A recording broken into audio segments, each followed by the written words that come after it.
আজকে সাবেক স্বরাষ্ট্র সচিব জাহাঙ্গীর আলমকে উঠিয়েছিল এবং সাথে সাবেক আমাদের আইসিটি যে প্রতিমন্ত্রী রয়েছে জুনায়েদ আহমেদ পলক তাকে উঠিয়েছিল।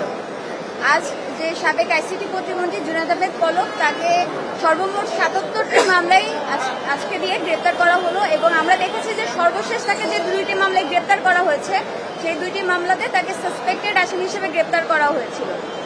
আর আজকে যে মামলা ছিল এটি ৩২৬-৩০৭-এর মামলা ছিল, কাপরুলে ১৯ জুলাইয়ের একটি ঘটনা এবং সেই মামলাতে তাকে আজকে গ্রেপ্তার দেখানো হয়।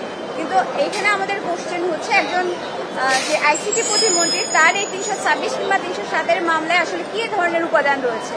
আমরা বর্তমানে যে বিষয়গুলো বিজ্ঞ আদালতে লক্ষ্য করছি যে কোনো মামলায় ঢালাওভাবে নাম দিয়ে হচ্ছে এবং পরবর্তীতে গ্রেপ্তার করা হচ্ছে, আবার সাসপেক্টেড আসামি হিসেবেও গ্রেপ্তার করা হচ্ছে। এগুলো মূলত যেটা লক্ষ্য আমরা দেখতে পাই সেটা হচ্ছে এখানে ম্যালিসিয়াস প্রসিকিউশন রয়েছে। ম্যালিসিয়াস প্রসিকিউশন অর্থাৎ এটি বিদ্বেষমূলক, অযৌক্তিক এবং উদ্দেশ্য প্রণোদিত, যার মাধ্যমে এই যে মামলা যাদেরকে অভিযুক্ত করা হচ্ছে তারা অন্যায়ভাবে ক্ষতিগ্রস্ত হচ্ছে এবং এই অন্যায়ভাবে ক্ষতিগ্রস্ত হচ্ছে সাথে আইনের যে শাসন সেগুলো আসলে এখানে ব্যাহত হচ্ছে। আমরা জানি যে আইনের দৃষ্টিতে যে কোনো সাসপিসিয়াস কোনো কিছু কোনো এভিডেন্স হিসেবে বিবেচিত হয় না। সেই ক্ষেত্রে এখানে কোনো মামলায় তার আসলে কি সম্পৃক্ততা, কোনো সুনির্দিষ্ট তথ্যগত প্রমাণ বিদ্যমান নেই। এভাবে কি তাদেরকে গ্রেপ্তার করা কতটুকু যৌক্তিক? এভাবে ঢালাওভাবে একাধিক মামলা, একটি মানুষের ৭৭টি মামলা এবং তার কি সম্পৃক্ততা, কোনোটাতে কোনো সিঙ্গেল একটি মামলাতে তার বিরুদ্ধে কোনো সুনির্দিষ্ট অভিযোগ নেই। একজন আইসিটি প্রতিমন্ত্রী কিভাবে ৩২৬-৩০৭-এর মামলায় তিনি আটক হন। এবং আরেকটি যে বিষয়ে আমরা দেখেছি যে এখানে যে রুল অফ ল রয়েছে অর্থাৎ আইনের শাসন, এগুলো কিন্তু ব্যাহত ঘটছে। কারণ এইভাবে সন্দেহভাবে কোনো মামলায় গ্রেপ্তার করা তথ্যপত্র ছাড়া এইখানে রুল অফ ল ব্যাহত হচ্ছে, এখানে ন্যায় বিচার ব্যাহত হচ্ছে। এগুলো কোনোভাবেই আইন সিদ্ধ নয়।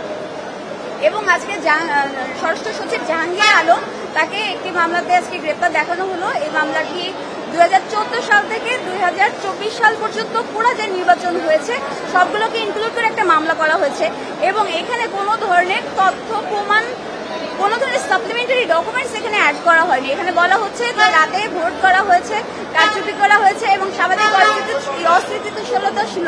কিন্তু আমরা দেখেছি যে আমাদের যে নির্বাচনগুলো ছিল এবং ২০২৪-এ যে নির্বাচন হয়েছে সেই নির্বাচনে আপনার বিদেশি যে পর্যবেক্ষক এসেছিল তাদের যে তিনটি পর্যবেক্ষক আসছিল তাদের যে রিপোর্ট আসে সেই রিপোর্ট থেকে এ ধরনের কোনো ধরনের তথ্যপত্র আসে নাই এবং আমাদের সামাজিক রাষ্ট্রীয় সকল অবস্থায় কিন্তু স্থিতিশীল ছিল।